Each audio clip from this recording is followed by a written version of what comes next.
Don't look now. Don't look now. The 76ers, they've won a decent amount of games over the last week and a half. And are they back? Well, we discuss it right here today as they pick up a very good win over the Chicago Bulls, 108-100, the Philadelphia 76ers. Now, with win number 7 on the season. And again, what are we looking at? Are we looking at a team that's ready to make a run, make a push? You got Joel Embiid back. They're 7-15 on the season. The Chicago Bulls now 10-15 after this loss. But it was really encouraging to see Joel Embiid back out there. Tyrese Maxey, the two-man game. We'll discuss it all here with you on the postgame show, the PHLY Sixers postgame show, presented by Bet365. Download the Bet365 app. Use code PHLY365 when you sign up, whatever the moment. It's never ordinary at Bet365. If you've been watching since the pregame and the watch-along, you know that it's Derek, Kyle, Devon, and Bree. If not, welcome. Derek, Kyle, Devon, and Bree here for the post-game show. And Derek, we got a pretty good win to break down and discuss here, where they got off to a start where it looked like, double digits already in the first quarter. They're behind. This might not be as easy as we thought it might be against a bad Chicago Bulls team. But then they really got it going with Joel Embiid having a quarter, with the second quarter posting 19 points in that second quarter, and really started to get it going. Maxey has some assists and some rebounds to help out. Paul George got some early buckets. Kelly Oubre, overall solid game, but it was really about the big fella returning and how good he looked. Yeah, there were two clear storylines in this game. The first is that Joel Embiid was back to playing basketball, dropped 31 and 12 in a 33-minute run. The second is that Tyrese Maxey had both the most assists of his career and the first triple-double of his career. And those two statements are very directly tied together as I try to figure out what the Eagles crew is reacting to, but also try not to be distracted because I'm in the middle of a monologue. I think I'm doing a pretty good job of that, by the way.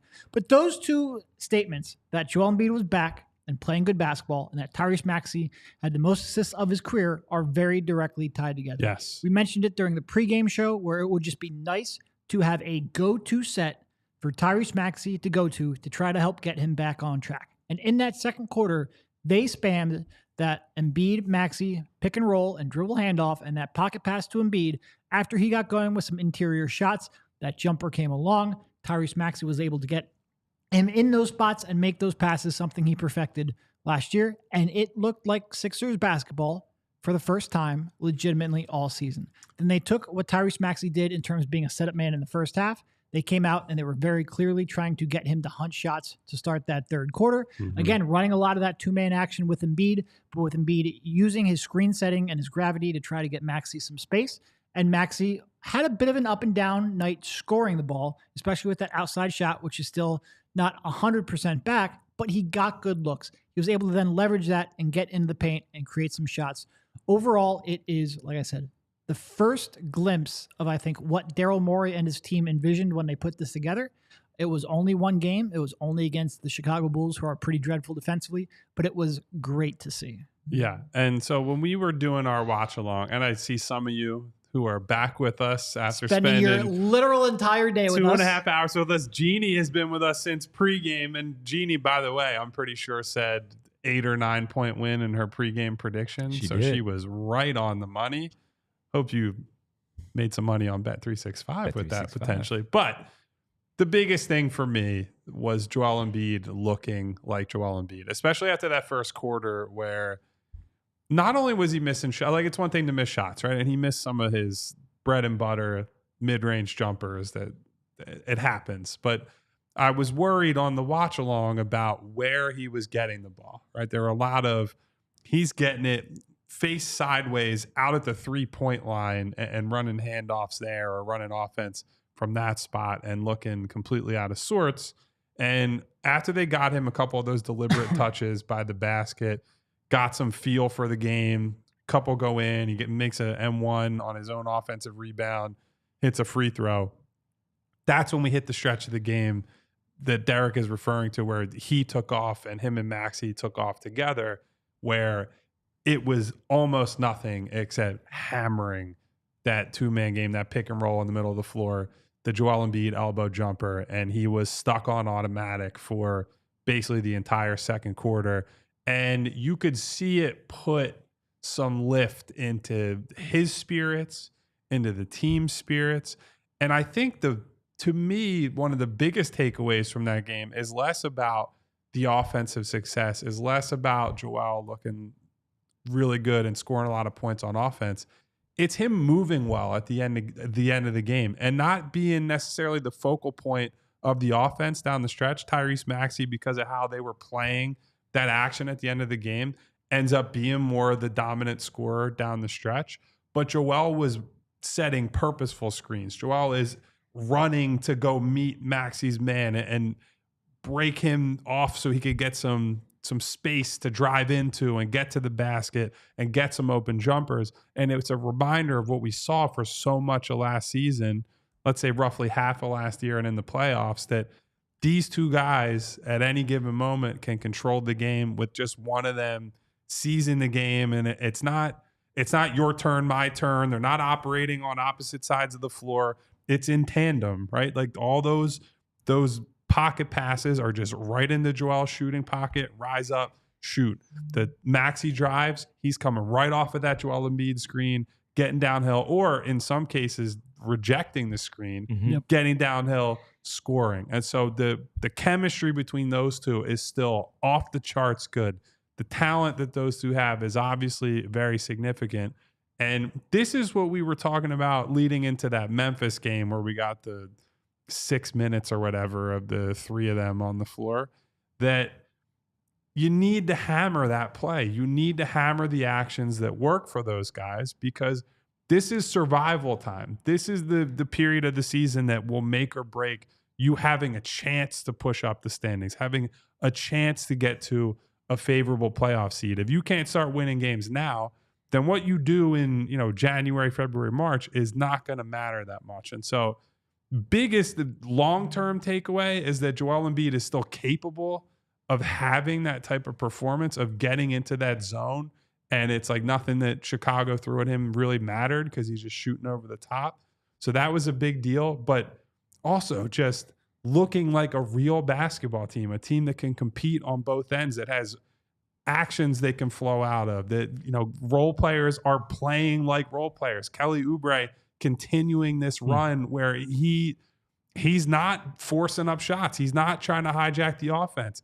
He's fitting in and he's making plays happen because he understands where he is in the pecking order. He understands how he has to operate off these guys. There are just so many things I was encouraged by from that game. And yes, it got a little closer than you wanted it in the end, but those are also good reps for these guys to go through, some crunch time stuff. Joel gets some minutes, so he gets the conditioning base back on the floor. Just a real nice win. They're not world beaters, the Chicago Bulls. Nobody's throwing a parade, but I'm very happy with what I saw today. No Philadelphia 76ers victory tour, but you do need these kind of wins if you're going to get back there. Yeah, it doesn't matter who the opponent is. Yeah. You need to start, when you are 6-15, you don't care about the opponent. Yeah, you need to start stacking up the wins, and that's it. Kelly Oubre looking like Kelly Oubre of last season, where he really started to turn up, especially in that March-April run right towards the playoffs. But for me, for Joel Embiid, to see him, it was 9 minutes and 20 seconds, I believe, exactly for Embiid and Maxey on the floor in the second quarter together. And he scored that 19 in that 9 minutes and 20 seconds. Tyrese Maxey with 4 points. He just missed one shot. He had 4 rebounds, and he had 6 assists. And largely, those 6 assists were to Joel Embiid on those plays in that second quarter. So to see, I just keep hearing Jamie yell from the other room. To see what that looked like and watching it after what we witnessed in the first quarter, where he was unsure of himself. He wasn't sure. You could see that there was no lift on those 3-point shots that he took from behind the 3-point line in that first, as the Eagles score. Carolina scores a touchdown, or it looks like it. And as Joel Embiid just did not look like himself in that first quarter, and it was just puzzling of the decisions that he was making. But as we always make fun and we talk about the ramp up, and Kyle, you said it yourself, at what point do we stop bringing up the ramp up because he's played so much? No, and so he didn't. Okay, cool. But my goodness, why is he so open behind the safeties like that? But this is what you get. We watch football too, and so for him to turn it up in that second quarter the way that he did, and it looked so seamless, to have that burst again off of certain movements where it wasn't there in that first quarter of that 5 minutes and 14 seconds of run. And it was frustrating because he had one silly turnover. He ran back and got a personal foul where we were like, yeah, dude, don't do that because you're coming back with this knee brace on your knee. He did have one good block shot, but the other one he challenged. This is what, as we talk about the frustrations and Maxey and even the surrounding personnel that they have, I go back to what Doc Rivers said during that training camp where he was mic'd up and he was talking to James Harden at the scorer's table. This is not a democracy. It is not a democracy. This is not a democracy. We know what we have to do, and we know the plays. It's not that even need a to be parliament. run. It is not a parliament. We know where the ball has to go, and we know how it has to run. And my goodness, we saw it there this afternoon in that second quarter. And he's not even himself. Forget about the opponent. It is Chicago Bulls. He always gives Nick Vucevic fits. It's just the fact that he needs those reps. He needs to get into that flow once again of being back on the basketball floor, getting into basketball shape as we continue to talk about that because he hasn't played in a while. And to have him go out there and do that, make it look easier for Tyrese Maxey and others, to have Kelly Oubre playing the role that is expected of him and looking pretty good doing so. This is what you want to see from this team. And again, as we stressed it during the broadcast, of the fact that they're going to have some days off, they have some time to get some practice time in. He has a game under his belt to go off of, to look at the film, to get ready for Indiana that is now 5 days away, that you don't really have to worry about him, even though we want to see some basketball. This was really good. This was a really good sample size, a really good run for Joel Embiid and the Sixers in order for them to get back out there on the floor and see what they look like against Indiana and start to compile those wins. Again, it doesn't matter with the opponent. And guess what? You have Indiana and Charlotte twice. So you have 3 games of Indiana and Charlotte. And as you mentioned, 4-1 in their last 5 they are? Yes. 4-1 in their last 5. Imagine how we're talking again because the opponent doesn't matter. This is against yourself now. This is how are you going to play through things and get through some of the tough stuff that has been there for the Philadelphia 76ers all season, where they are 7-15 right now. And in order for them to do that and then come back in, now we're looking at, sorry to project out, with 3 games that are winnable against Indiana and 2 against Charlotte. But look at what we're then potentially... That's the gift of that NBA Cup exit. Exactly. You get a softer schedule. This is what we're potentially talking about there, starting to look at, okay, as you put, don't look now. Do you have a real basketball team? I just want to say, Devon, you had a monologue there during the entire important stretch of that final Panthers drive.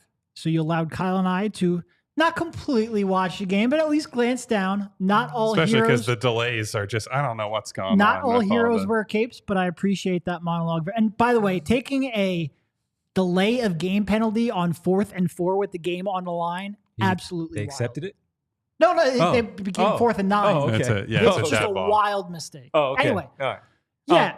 I've done that before, so I saw you guys locked in. I'm like, my guys have to lock in here. I caught Kyle. Kyle was like staring at me. I'm like, what? Do I have like a boogie No, in my I'm trying stash? to see that those TVs out there are ahead of my stream. I needed you guys to lock. I couldn't watch it, so you and Bree might as well watch it while I talk. Go for it. Good win. They needed to win. It was a great win. Look, we can joke about the Bulls, but when you have lost the games that the Sixers have lost to start the season, when you have lost to the Pistons, when you have lost to the Raptors, I don't care about the other team on the other side. I care about you and the execution and the effort and the consistency. And they, for the most part, there was a brief stretch there, but for the most part, I was real happy with the way that they competed. Even when maybe the offense stagnated a little bit defensively, they were relatively locked in. And look, Levine's going to have moments where he's going to hit tough shots. That's fine. That's going to happen. They had a real good win. And you could see how the role players, all of a sudden, you get the big 4 back. Sorry, Jared. I apologize.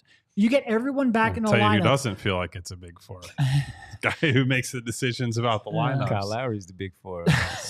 But you get the big 3 back, and all of a sudden, and look, Caleb is still struggling. Only played 13 minutes or something tonight. Yeah. But all of a sudden, Kelly looks like he's in a more natural role. Yabu maybe doesn't have a big game, but you can appreciate him just doing the little things, making the quick reads. All of a sudden, everybody, even Drummond, has started to look better here of late. And in the first half, he didn't play. Did he play at all in the second half? No, he did not. Yeah. But yeah, I thought he actually gave them decent minutes in the first half. All of a sudden, the role players, they can fill the roles that you expected them to a lot better. It was a good one. And you don't even need all your role players to play well, right? Like that's why you prioritize. That's why Daryl Morey's whole operating belief is I will sell out for stars and I'll figure out the role player part, right? Because when it was Maxey and a bunch of role players, or Maxey and George and a bunch of role players, you're needing 2, 3, 4 role players every night to not just play okay, but play well. Now you're at a point where it's like, if you get like 1 or 2 guys other than the stars who play well, you're going to win the game, because Joel Embiid, his very presence on the floor just changed exactly how Chicago could play them, right? Chicago had to spend most of the second half changing their coverages and doing different things against the pick and roll, because the way that they defended it in the first half was basically just conceding open elbow jumpers to Joel Embiid over and over again.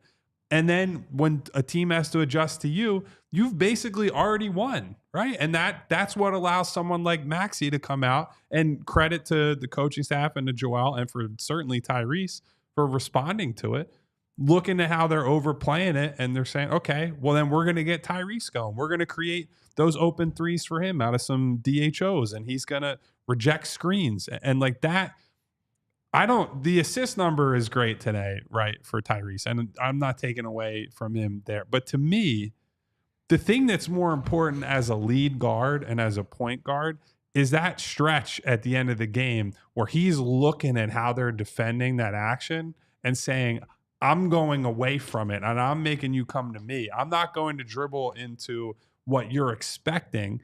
I'm using the threat of that to go the other way. That's someone processing the game and saying, okay, you took this away, I'm going to beat you like this. And I haven't seen enough of that from Tyrese this year.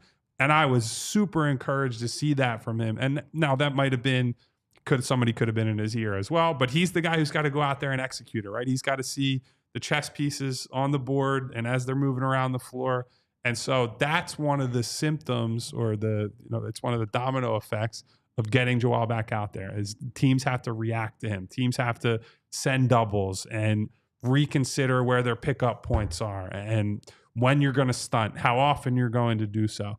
And so to get him out there, that just opened the world up for so many of these guys. And it wasn't like the greatest offensive performance they've ever had, right? They still only shot 25% from 3.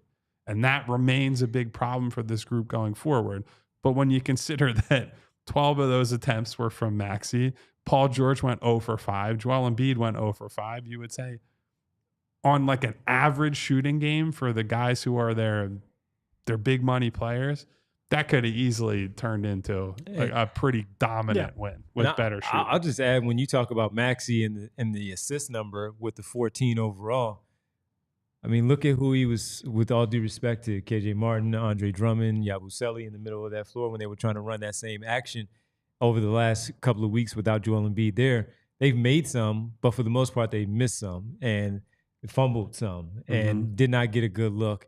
And the difference of what it looks like when you have that guy out there, as we know, is completely, completely different from what we saw over these past couple of weeks. So that enables him to have a 14 overall assist night because of who he is. Some of those same passes were there before that he was making to those other players that we're talking about here.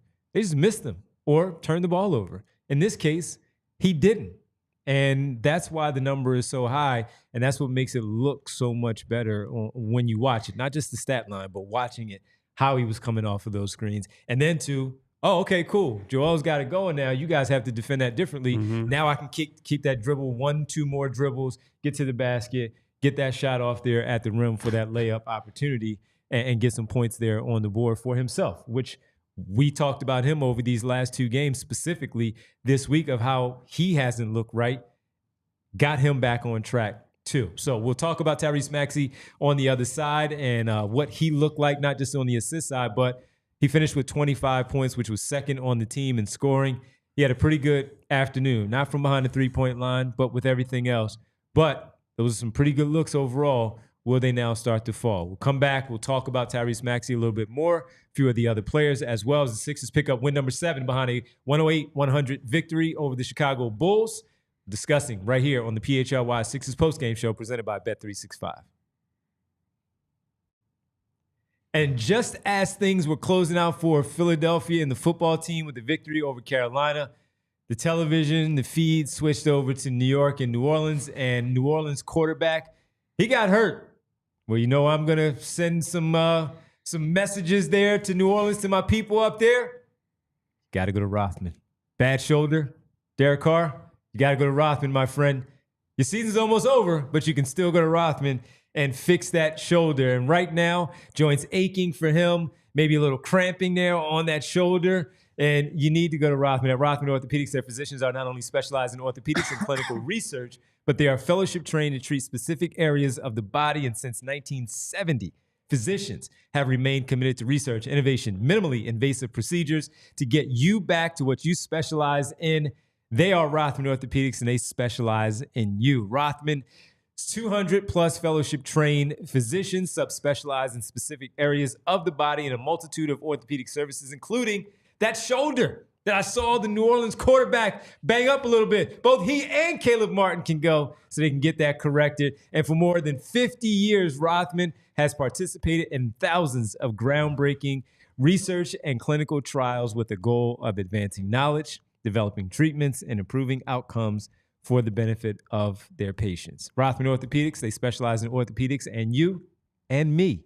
Visit rothmanortho.com/PHLY to learn more and make an appointment today. Look, it was a big win, so I'm going back to the original copy I had for this read.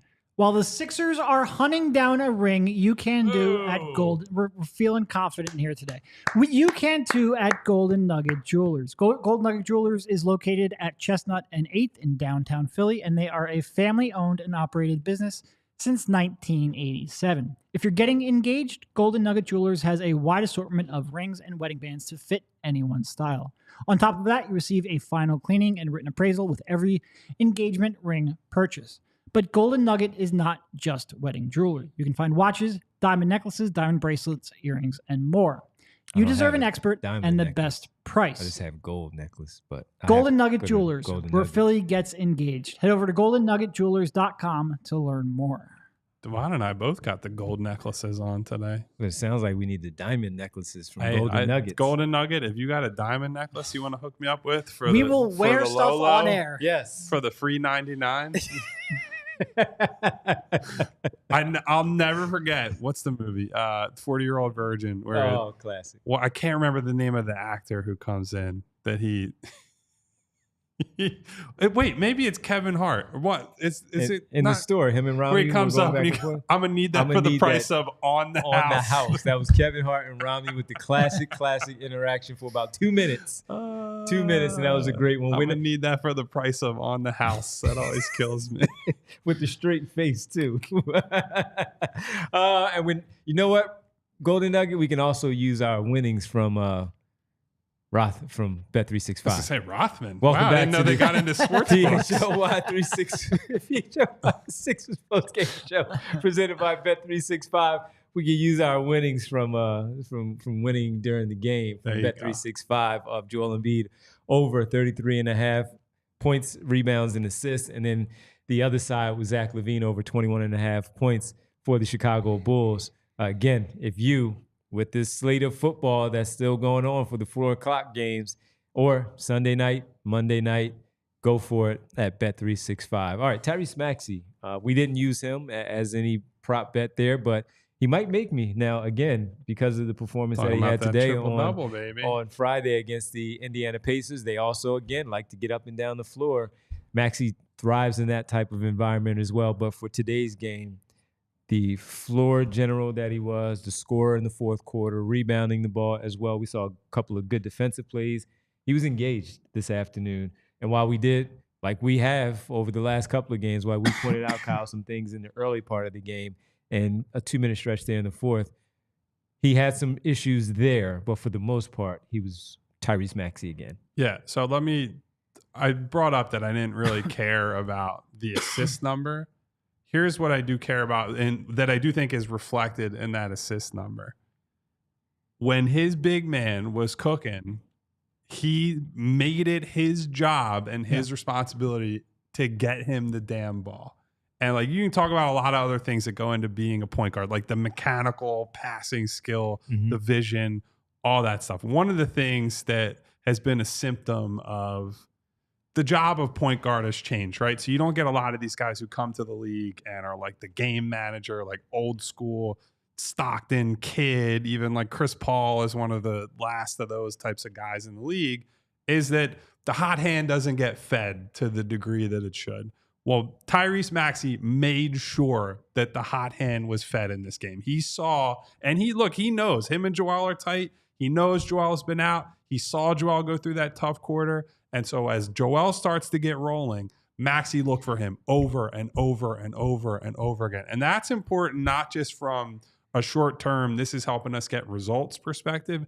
It's important to get Joel going, right? Because Tyrese understands he's lived through this first quarter of the season with either no Joel or limited Joel. They need confident MVP level, like the guy who can drive winning by himself or almost by himself, Embiid. And how you do that is seize on these moments where he gets a few to go down, get that guy the damn ball. And that, so he did an awesome job with that. And frankly, I think some other guys did too. We highlighted on the watch along, Kelly Oubre threw a couple that was just like, it was not the greatest pass in the world, but he got the early seal in transition. It was like, whatever, get the ball to the big dog who ran down the floor. And I respect the hell out of that. So I love seeing that from Tyrese. And then again, I love seeing what we saw at the end of the game. It was not, there were some moments where I was very upset with him just jacking some bad shots and not running much offense, wasting too much time on the shot clock. But as it got into winning time, the composure was there and he was reading the floor just about perfectly. And I think you could see exactly how Joel helps him and vice versa, right? Like Joel's getting walk-up shots playing with him in that pick and roll. Just absolute automatic elbow jumpers. And Maxey, even though he missed a bunch of his threes tonight and you still want to see him improve on that a little bit, he's getting several feet of space on those screens. He's stepping into, even though they're pull-up jumpers and they're tough, or they're DHO type of jumpers where you're coming off a movement, you're getting a clean look at the basket. And that's something that for him has been hard to come by for a lot of this year.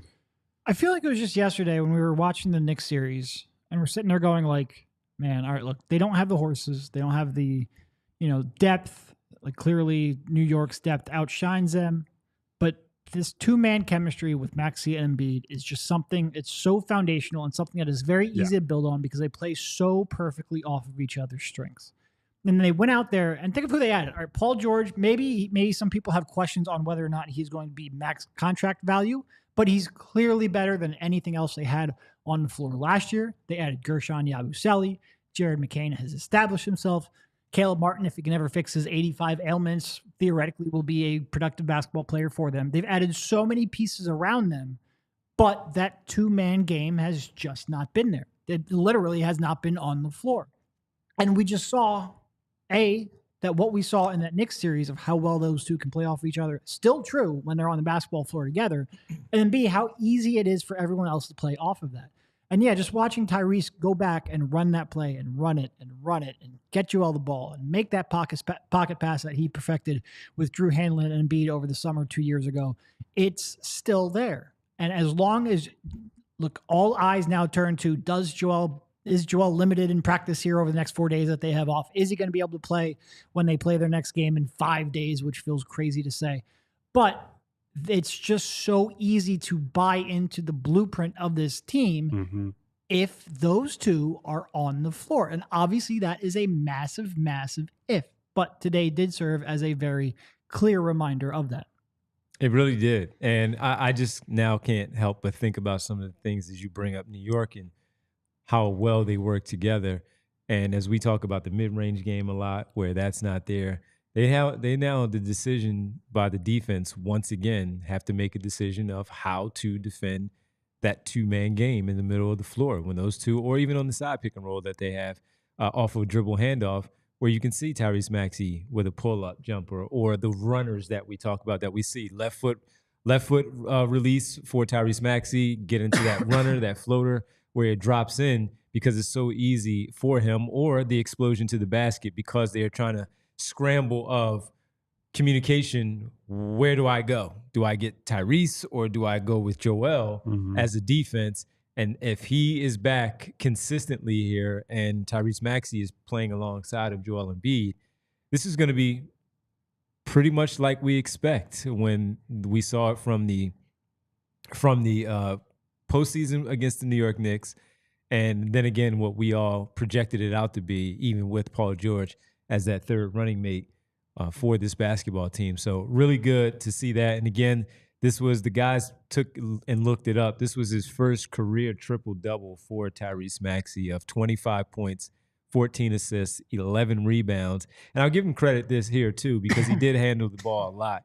Only 3 turnovers out there on the floor in 42 minutes and 26 seconds, which was a team high, game high, honestly, and wasn't even close with the 42 that he played that amount of games. I mean, that amount of time in this basketball game, only committed 3 turnovers for the 76ers. So good floor game and good decision-making for the most part outside of a few things that we saw from Tyrese Maxey this afternoon. And on the rebounding, I got taken for granted a little bit. The Bulls got 2 offensive rebounds that entire game. And that's, look, Tyrese Maxey didn't control the glass, right? Like but give him credit for being part of that solution to a problem that problem has existed for them against basically everybody. Yeah. Right? Everyone they play, you could be big, you could be small, you could be athletic, you can be old. Like it has not mattered. They have been susceptible to getting killed on the offensive glass.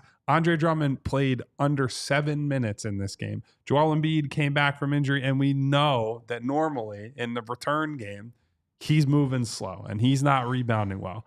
Joel did a good job on the glass tonight, 12 rebounds, and was in proper position for more, which helps somebody like Maxey. If Joel is sealing out, boxing out, taking guys with him, that gives someone like Maxey, that gives someone like Kelly Oubre, that gives somebody like Caleb Martin, whoever it might be, rebounding opportunities. And so Tyrese was part of the solution to that problem. And even though we had a laugh during the watch along at Tyrese actively trying to steal one from Joel on a play where it was going right into Joel's hands, I'd rather him have that type of mentality and go get the ball than what we've seen a lot of times, which is just stand back and everyone looks up in the air with their arms in the sky and hope that the basketball comes to you. Go get it, end the possession, and then go from there. Just make sure you secure it and not have it fall out of bounds. 2 hands, baby, 2 hands. Or fall into the hands of the opposition, because that's the problem. You mentioned Drummond quickly because he only played a little bit of minutes tonight. Yeah. You said 7 boards? 7 rebounds. All 7 in his 6 minutes and 46 seconds of the first quarter. Yeah. All 7 for Andre Drummond. And they mixed it up big time. 14-9 was the advantage in the first quarter for the Sixers. No offensive rebounds for the Bulls in that first quarter. And the Sixers 2, those are courtesy of Joel Embiid's only rebounds in the first quarter, because everyone else team rebounded in that first frame. And the Sixers won the glass handily, winning the battle on the glass 56-35 this afternoon for the Sixers in this win against the Chicago Bulls. And that's a team, too, where you look at Vucevic, he gobbles up rebounds. And you have a few other players there that can get in there. Josh Giddey, typically, a triple-double kind of guy where his rebound numbers are high for a guard.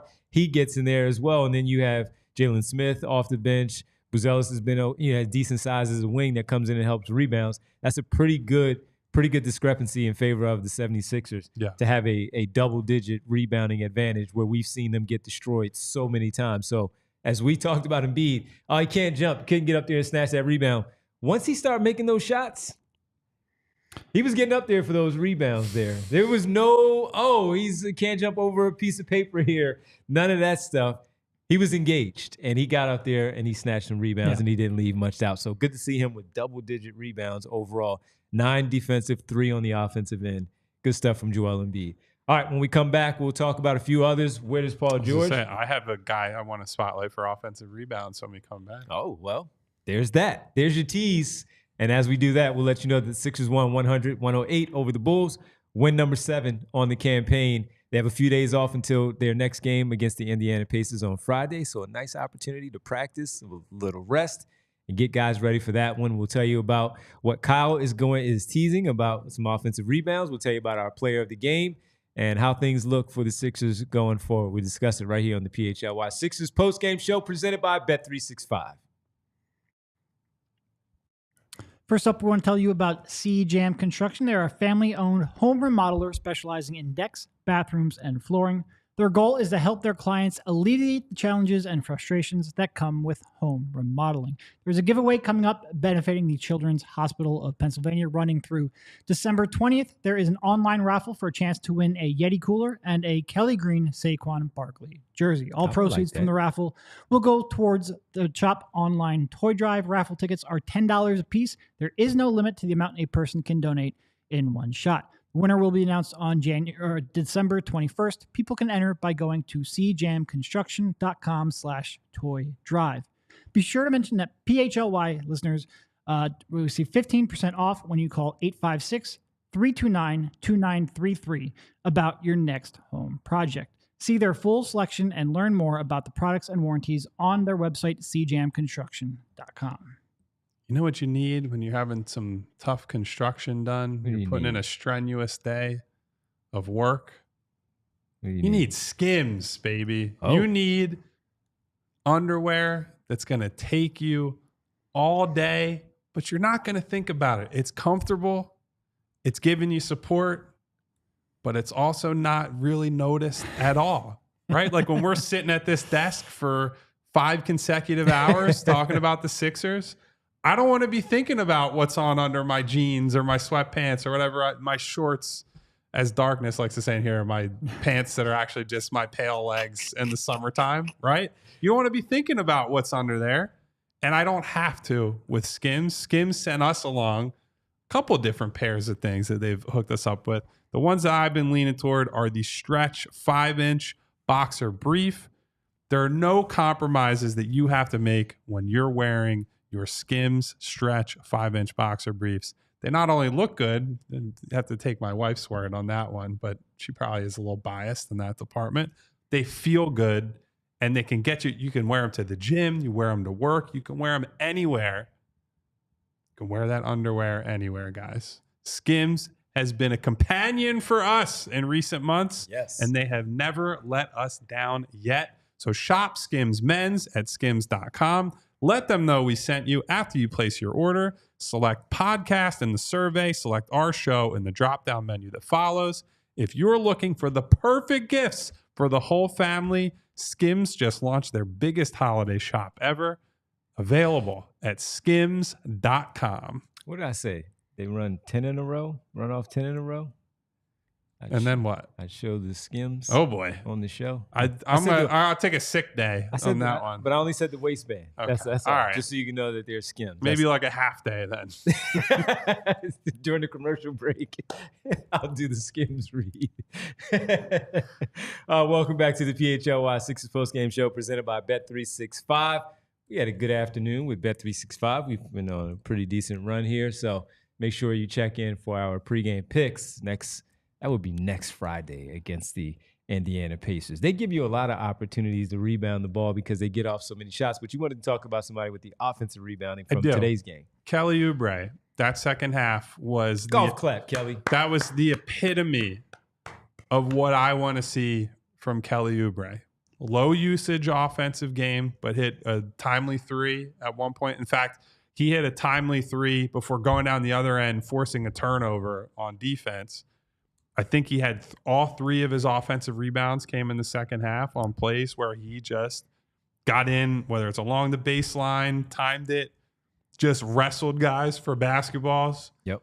And created extra possessions. I believe at least 2 of them directly led to Sixers points. That is exactly when we praised Kelly Oubre last year, when we were excited in any way about him returning to this team. it's games like this. It's moments like this when he can get in that mindset of, I don't care if I'm not shooting the basketball today, right? He got 6 shots up by the end of the game. I think he was sitting on 2 late in the third quarter. So he got a little bit more involved in the end. But his energy was up the whole game. He was engaged on defense the whole game. He's crashing the glass and he's running the floor too. Right? Like sometimes it's just as simple as you're in transition. You got to fill a lane. You got to give an outlet to somebody like Tyrese Maxey or Jared McCain or one of the other guys who's bringing the ball up the floor. All I ever want to see from him is that commitment to doing the little things, because he is a great athlete. He's got great physical tools. And when he engages himself in doing this stuff, the rebounding, the defense, the switching, he can be a true impact role player. It's just that sometimes it ends up like he gets in the mode of, I got to save the offense and I got to do this. I got to try to attack people off the dribble. I got to get up too many shots. And this is not just a one-game thing, right? I think for the last, let's call it week and a half, I don't know exactly when this little stretch started, I think his mindset and the way he has played has been measurably and notably better recently. And so I just wanted to make sure I gave him some love because, I mean, his role in the starting lineup, we've been openly questioning, right? In part because, I'd say not in part, almost all because we want Jared McCain to be out there. I think he's earned the right to be out there with that starting group. But Kelly has absolutely played at a starter type level. And I think he's been a positive difference maker for them. He was a plus 18. And while some of that is just, you're on the floor as Joel Embiid goes nuts, some of that is also because Kelly was leaving his imprint on this game without having to be, shot happy Kelly Oubre. Yeah, and it also helps that he's shooting the heck out of the ball right now. He's 13 for 23 from three-point range over his last 5 games.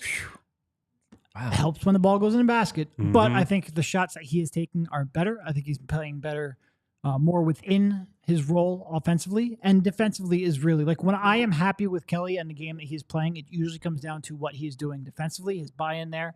And that has been much better here over the last 2 weeks. I agree with what Kyle said. He is playing the role that they need him to play right now. I hope that continues.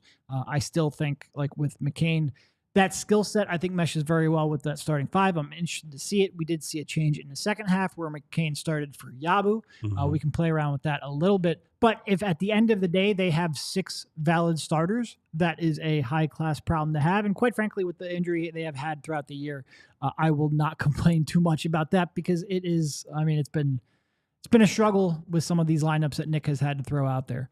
But yeah, no, he played a very good game today. 10 minutes and 18 seconds in the fourth quarter for him in the closing lineup with this with Nick Nurse's team. And the 2 steals that he has here in the box score, we were talking about it immediately as it happened during the watch along because they were 2 big plays when the Bulls started to push back and fight back in it. The Sixers came back and made the shots on the other end, courtesy of Kelly Oubre's steals, but it was his activity, it was his action of getting up into the defensive player, forcing one that was a live ball steal and the other where I believe he allowed somebody else to pick up the ball. And he had a third one where he forced the ball off of them going out of bounds. So he was really good there in that closing one. And then I'll bring up a play in the third quarter where Embiid got into a little bit of trouble, trapped on the left side of the floor, and we were all talking about somebody make themselves available. And he's the guy. And it was Kelly Oubre who made himself available right in the middle of the paint, turned around. There had to be about 4 to 3 seconds left on that shot clock, and he made that little push shot for his only 2 points in the quarter. But an important part right there because, again, someone who knows how to play off of Joel Embiid, where maybe Yabusele is still trying to figure it out. The same thing for Caleb Martin, still trying to figure it out. Kelly Oubre has done it. He has done it in important games also last season where he needed him. So the familiarity there while we're saying, see, they don't know how to play with one another, including Paul George, where they don't know how to play off of one another. Yeah. Kelly Oubre made himself available right there in the middle, and Embiid trusted him enough to throw that pass right there at the middle of the paint, push shot, 2 points, and you give him credit for that stuff. So when we're fighting and pushing back on the starting lineup of what it was, and as we talked about it earlier, and I didn't push back. I just gave the opposite of maybe why Nick Nurse was considering Kelly Oubre. It was because of the defense out there with Paul George not being himself, as Kyle talked about when they were in the locker room. He discussed getting used to playing with that brace. Kelly Oubre is healthy. Caleb Martin is not. Paul George is not. He's healthy. So when you talk about those big wings out there against the Philadelphia 76ers, you need someone who can go out there and occasionally do stuff like this. He'll also have his 2 or 3 possessions where we're like Brandon Miller, as an example, earlier in the week in their win, where what is he doing? How did he lose that guy, the one that's going off for 30-something points in this one? And how do you lose him?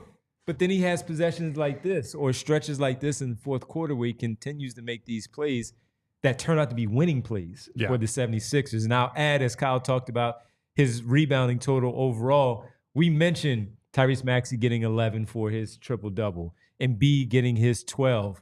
Kelly Oubre had 10 boards. I believe that's back-to-back games. He had double-digit rebounds as well. Yep. So 10 boards for Kelly Oubre. So as you say, rounding into the player that we were trusting against the Knicks and who he is and knowing his role in this basketball team. Well, there's no guessing now. If Embiid is back, we know the pecking order of where Kelly Oubre is in the scoring column. More importantly, he understands that's it, what right? We know it. He knows it. Because that's been his whole career, right? It's like he's played with a bunch of talented guys, right? Like he played with Booker. Was he there for Wall and Beal in Washington, right? So Wall and Beal, he played with Booker. Yep. He played in Golden State, so he's playing with Steph and Clay and all those guys, and was kind of a square peg round hole there. And then he goes to Charlotte and he gets to kind of, do whatever he wants. Spread your wings, man. So that's always been the challenge for him, is he's super talented and he has these stretches and it's just about sustaining it. But we will say the end of last season, when Joel was on the floor, looked great. Beginning of last season, Joel's on the floor, looked really damn good before he got hurt. So there's plenty of evidence that he can be successful and thrive on a Joel Embiid-led team. Does some of that ride on some unsustainably hot shooting? Yes, but there's still ways for him. Same thing with KJ Martin, right? We've seen KJ Martin. He didn't take a single three tonight, and he's barely taking threes even as he ascends there. But KJ Martin can positively impact games without making threes. So Kelly, great job. Hope this continues. And to Derek's point that he made, it's a good problem to have 6 potential starters, and you can toy around with some things and mess with the lineups. To have that caliber of player, that's a big plus for a team that, a week or two ago we're like, my God, can they just get a team that we want to watch on the floor? Yep. And as you bring up Embiid, let's just quickly get to our player of the game, Bree, and show everybody, of course, with the big fella returning. Caleb Martin. He gets the call. He gets the nod. The player of the game, presented by no one, goes to Joel Embiid.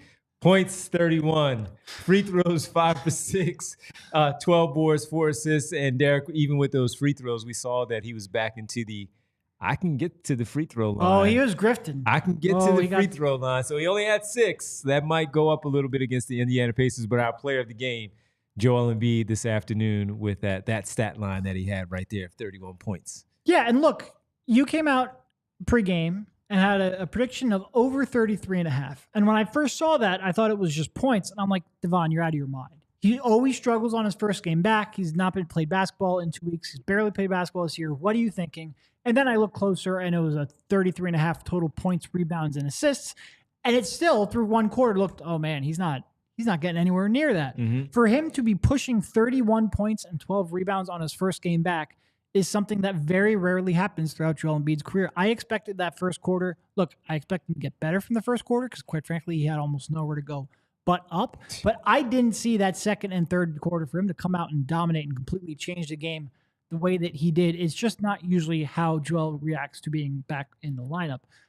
It was impressive. And I said this during the watch along. One of the things that I'm real impressed by is how well he's moving laterally. It doesn't seem like he has ill effects from the knee in that respect. The bigger question mark, or the bigger thing that we'll be monitoring, is how he reacts in the days after this now, and whether or not he can play basketball on a consistent basis. But in terms of just moving on the floor, I thought he looked well. And even, earlier in the season when he did play, it wasn't just the lateral movement. It was the elevation around the rim, the elevation even on the jumper sometimes. I thought he elevated decently here today. I thought this was a good showing, not only from a number standpoint, not only from getting back into rhythm, not just the mid-range jumper going down. I thought just physically he looked better than I was expecting, and that was good to see. Yeah. And just to be clear, too, Tyrese Maxey certainly was in consideration for player of the game. Absolutely. When you get your first career triple-double and you leave the impact that he did, it was a 1A, 1B basically situation. Yeah. So obviously tip of the cap to Tyrese, who we talked a lot about today as well. Absolutely. It's time to, before we get to Paul George and some of the others, let's have a little fun here too with our WTF of the night, of the afternoon, because in the first quarter, while Drummond had 7 boards and he was 1 for 2 from the floor, Kyle, I forgot about that one, courtesy of a 2 minutes and 53 seconds. Do we have video of it? Because it was hilarious. I know we could. Bree found it. All right, I was just going to go off and just play-by-play it and explain it. But here we go. And he should spin move. Spin move. So again, I said during the watch along, I do think the spin is by necessity. Yes. It just looked really funny for some, like just like when a big man moves like that and then throws up a wild kind of blind layup. And then he had the cutting. I think it was McCain there on the low block that he should have dropped that one off right back to McCain and let the decision go from there. But he had his mind made up, man. And Andre had a good first quarter. Again, that was his. Thank you, Bree. That was great. The WTF moment of the afternoon in this particular one. That was a fun one. Yeah. Andre Drummond with the spin move, which was clean too. That spin move was nasty. But then the defense shifted over and kind of blocked off the wall of what he really wanted to do was lay it up or dunk it. And he had to go with the old Michael Jordan over the head flip that did not. Speaking of the Michael Jordan, that some people point out now, WTF and they're not, moment brought by nobody. They're not completely wrong on this. Devon's like shouting at Vince, like, "Do your damn job, Vince." that play, and it's still an incredible play. Yeah. Iconic play in the finals. But it feels like that play at the time felt like it was like, oh my God, nobody's ever seen this before. Kyle, and now Ja Morant is doing like 360 layups and just all kinds of. It's wild to watch the sport I've seen evolve Michael over Jordan time. do so many things that were better than that play, mid-air, switch right to left. I think the call of it is part of what makes it it had to be spectacular move. I've seen like this Marv one play Albert. he had against the Nets where he almost touched the floor, which would have been a travel because he reversed it and went to the other side. And this was when the Nets had those tie-dye color uniforms, and he came from the left side. Not even reverse, but had to go up and under around the basket and spun it. That was better than that. And maybe it was because it was the finals. It was against the Lakers. It was a call that went with and it was Michael. Yeah. It was his first finals too. That's part of it as well. Yeah, but we've seen the ascent. To your point, Jordan's hang time was his superpower, right? When he was in his 20s, like the late 80s, early 90s, when he's taking those it wasn't the mid-post game, right? It's him getting to the mid-range and then just like going sideways and going every different direction. So good. Hanging for like an extra second in midair. The defender's already hit the ground and he's still just kind of levitating and gets the mid-range off. Like that stuff was just incredible to watch. Nasty stuff. I've been watching a lot of, I posted on Blue Sky the other day. I like twice a year, I go down a 90s Bulls wormhole, and I think people have forgotten how good Scottie Pippen is at times. Because he does weird stuff. When they closed out the Lakers in the finals, he put up in game 5, it was like 32, 14, and 8 or something ridiculous to close out Chicago, to close out the Lakers. And I know that Jordan was clearly better, right? But like Scottie Pippen was awesome. Yeah. That dude was amazing. Yes, he was. He was phenomenal. But he is a bit of a weirdo. He's a weirdo now. Yeah. His son is good at basketball. Congrats to him finding a spot in Memphis and getting through there. Paul George didn't have to do as much after the first quarter. Didn't have to do as much as he did early, and of course as he did over the last couple of games. Just your impression of him now. We finally got past that 6-minute mark of those three guys on the floor together. So hang the banner. We need the Zach, and just right over that. Embiid, 15 minutes. 15 minutes. We finally got past that threshold, Derek, where we saw extended minutes with those guys, and he didn't have to do too much. He didn't, which is nice. You know, he can play a role where he comes in, and I thought he had some decent passes, especially that kick out to McCain that you were complaining about in the moment, but that's fine. McCain made the shot. The play worked out. Mm-hmm. But I thought he had some good moments. He's been a reliable defender pretty much all year. And he can, in a situation like this, when you have both Embiid, specifically for the second and third quarter, then Maxey down the stretch cooking, you can be a little bit more selective. There's no really points where I'm like, man, they really need Paul to step up here and do more. I think it was mostly just a flow of the game type thing. And when you have a guy who can make open shots, who can make that extra pass, who can defend credibly a couple positions and pick and choose when he's going to attack, it's a luxury.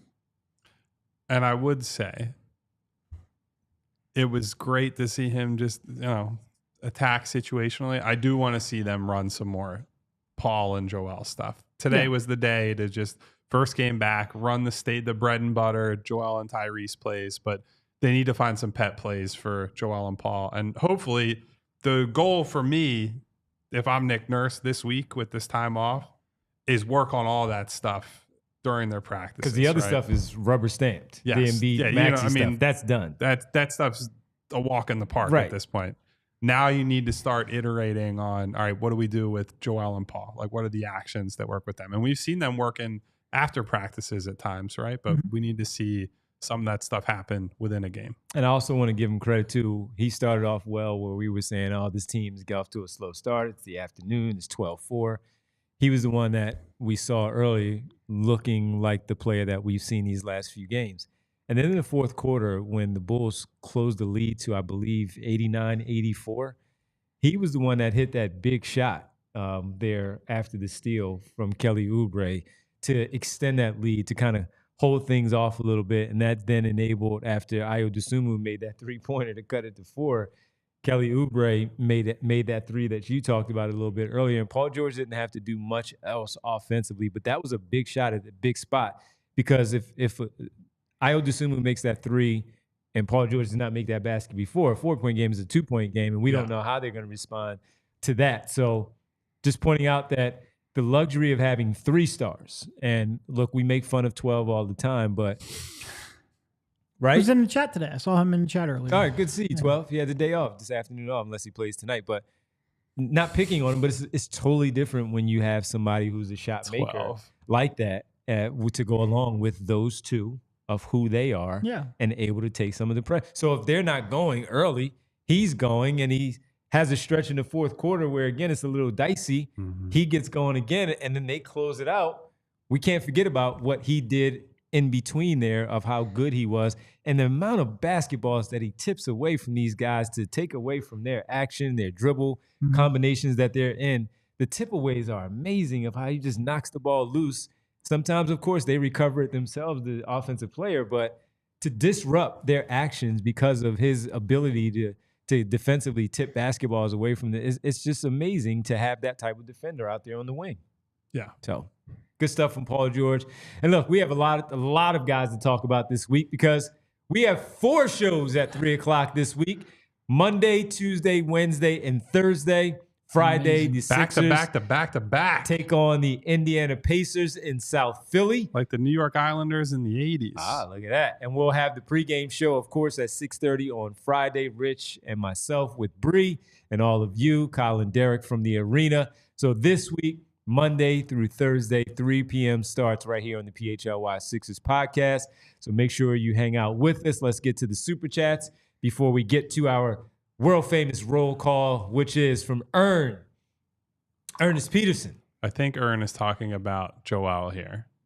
It says, was a point where he saved a ball on the sideline on one leg, held my breath. Think he realized he felt good, though. Also, that was in the first half. Yep. I called starting Yabu.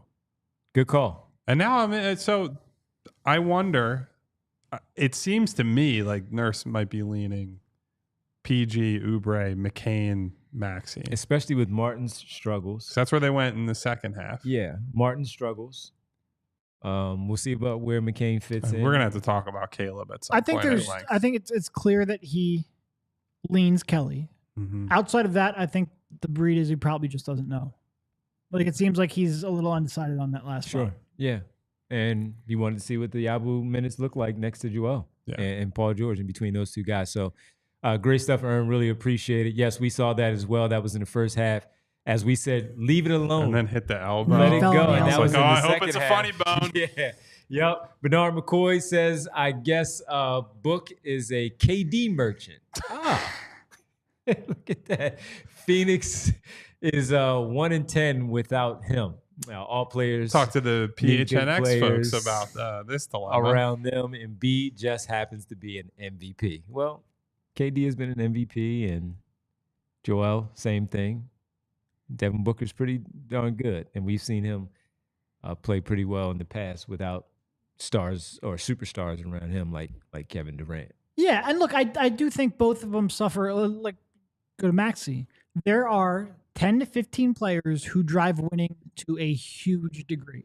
And then you've got to complement them with supporting stars. Mm-hmm. And I don't want to be dismissive calling like Booker and Maxey a supporting star, but you need to have that true A-lister, that MVP caliber player alongside of them to really be relevant. And I think you can make that case for both teams. I mean, look at the Olympics, right? Like, end of the day, like Devin Booker, one of the things I loved seeing from him in the Olympics was the glue guy stuff, he was right? Like playing his butt off defensively. He played awesome, but he also was like, you're going to just watch LeBron and Steph take over the game down the stretch because those are the guys that some of it's seniority and all that, but also the ability to leverage your skills and your strength and everything else in those moments. But I also point out during the finals run that we had in 21, he was the lead guy. Yeah. And it wasn't even he's close. Great. I love Devin Booker. He was first team all NBA. We knew where the basketball was going every time. We collectively, everybody made shots from Ayton, Kale, Cam Johnson, Cam Payne. Everybody did their part. That was a magical season. And it was tough when Chris Paul went down. Yeah. And that was the issue. But we knew who was the face of the team at that point. And that was a 6-game final. So, and they had a 2-0 lead. So it's not like Devin Booker hasn't shown at least that he, with the right supporting cast, as you guys talk about, it was the right supporting cast, but he was still the main character in that whole thing. Of course. So, and it's different and similar to what Bernard, I think, is getting at here. Booker carrying a team that's got maybe greater depth but less top-end star power is different than him having to try to win without Kevin Durant on a team that sold out to put Kevin Durant, Bradley Beal, and him on the same floor, right? Like they're not as deep. They don't have the role players are not going to be as good on average. And so is Brad Beal helping him out? You're supposed to. You're making over $200 million. Certainly not for that salary and for what they traded for him. Two guys like that should be able to win some basketball games in that stretch of 10 and not just the one. All right. We want to say, of course, we want to thank everybody before we get to our roll call. We want to thank everybody in general for being with us since marathon, baby. 12:30, man. We've been here since 12:30. It is now. It's dark outside. Go to the damn supermarket after this. Go over to the market across the street.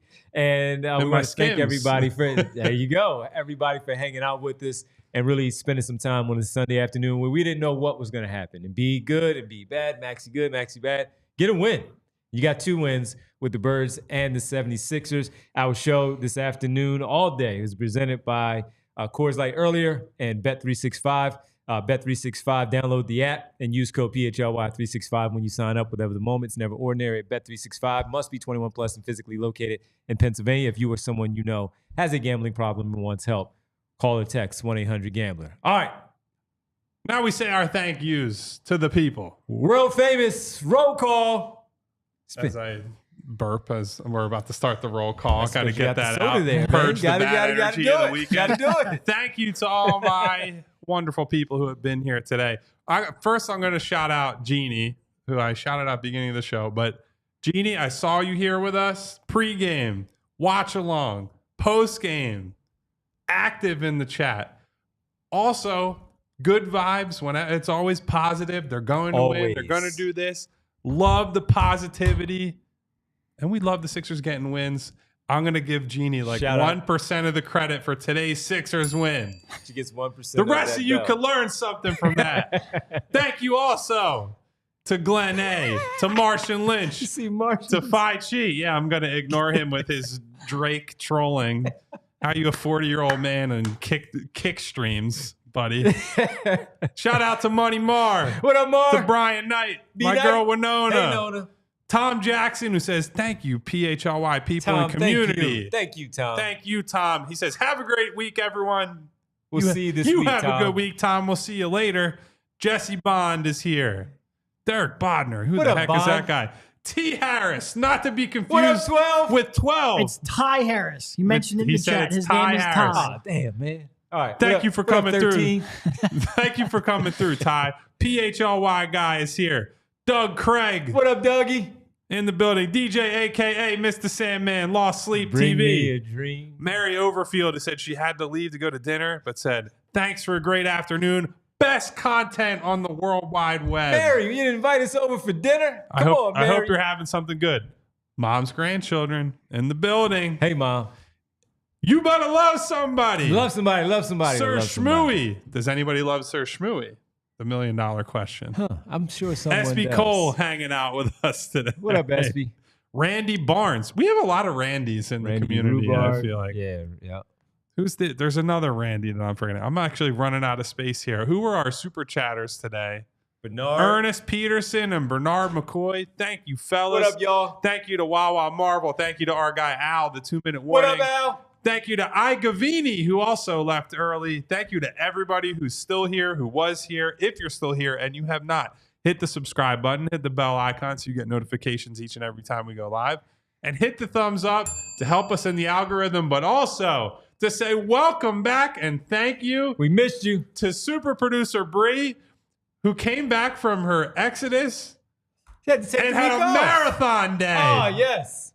5+ yes. hours of shows. She's in here with us, lurking in the background, making it all work. Definitely want to say thank you to JP for filling in for Bree Yes, during thank the you week. to JP. And a special welcome back to Bree. We missed you. Thank you, Definitely. everybody. We will be back, as Devon told the class, 3 p.m. Monday, Tuesday, Wednesday, Thursday, 3 p.m. Be here or be somewhere else, Be but somewhere hopefully here. Oh, gotta be here. Gotta be here. The team's on fire right now. You can't go anywhere. Team's on fire. We'll talk to you tomorrow at 3 p.m. Everybody have a great rest of your Sunday. Look, they still have the rest of their Sunday to get, like Mary said. And go watch the PHLY Eagles postgame Yes, show it's that I going believe on. is going on right now. Yes. Catch the end of that. Hey, go. Enjoy the rest of your day. And we'll talk to you tomorrow at 3 p.m. for Derek, Bree, Kyle. Chris is in here. The Philadelphia Eagles going on. And Jeannie said we should stay in here for the Flyers. Marathon. I'm out. No.